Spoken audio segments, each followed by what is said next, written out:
মুহূর্তের ভিতর ছড়িয়ে পড়লে দেশ বিদেশের সকল বাংলাদেশি মানুষ শোকে বিভোর হয়ে পড়ে এবং মূল ধারাবাহিকের সোশ্যাল মিডিয়া পরিপূর্ণ হয়ে ওঠে তাদের দোয়া ও প্রার্থনা। অন্যদিকে পুরো বিশ্বের রাজনৈতিক পরিবর্তন থেকে আসতে সুশোভিত 1960 সালের 5 আগস্ট তৎকালীন সেনাবাহিনীর চৌকস কর্মকর্তা ক্যাপ্টেন জিয়া রহমানের সঙ্গে তিনি বিবাহ ভঙ্গনে আবদ্ধ হন। তাদের 2 পুত্রের মাঝে জ্যেষ্ঠ পুত্র তারেক রহমান বর্তমানে বাংলাদেশ জাতীয়তাবাদী দলের ভারপ্রাপ্ত চেয়ারম্যান এবং কনিষ্ঠ পুত্র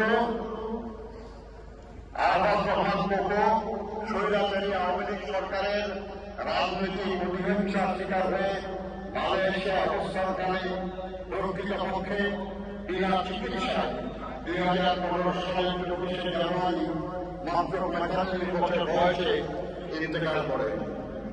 তার লাশ যখন ঢাকায় আসে তখন তার মা দেশনেত্রী বেগম খালেদা জিয়াও ছিলেন তার গুলশান অফিসে। সারা বছর অপরিচিত কিন্তু দেশের পরিবারে তা ছিল পরিমাণ। 1988 সালের 30শে দলের পরিবেশ সরকারের ভিতরেই ষড়যন্ত্রকারীরা তৎপর হয়ে ওঠে। সাংগঠনিকভাবে বিএনপি এবং সরকার দুর্বল হয়ে ওঠে। সেই সময় দল এবং দলীয় নেতাদের মনোবল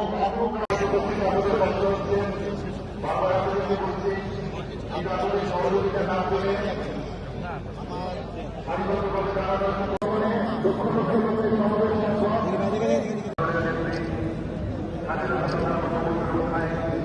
তারা হাতের পায়ে বাঁধ আছে ওই বাঁধে ঢুকে পশ্চিমে উত্তরে অর্ধেকেরও বেশি ফাঁকা।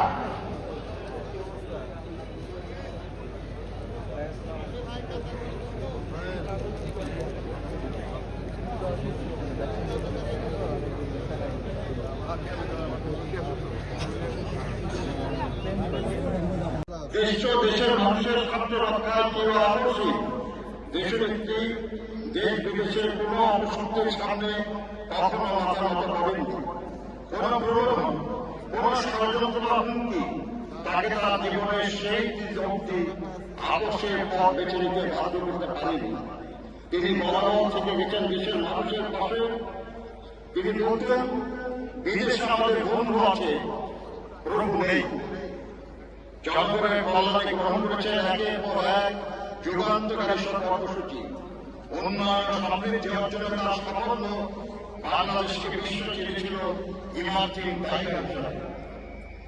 জনগণের ভালোবাসা সিদ্ধ হয়ে প্রধানমন্ত্রী নির্বাচিত হয়েছিলেন 3 বার।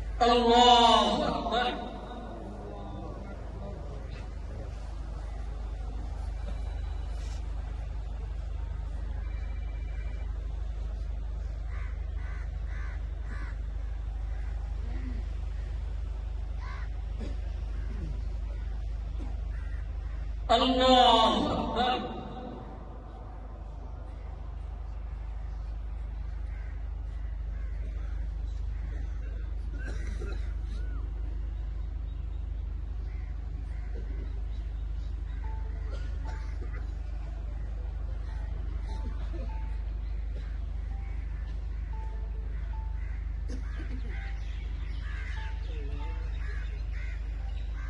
Allahu Akbar.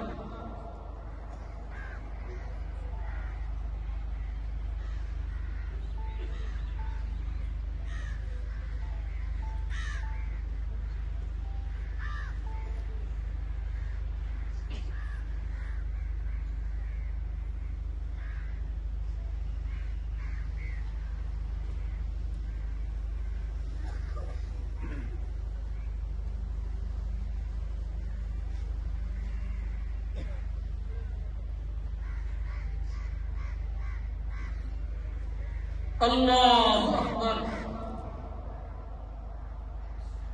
السلام عليكم ورحمة الله.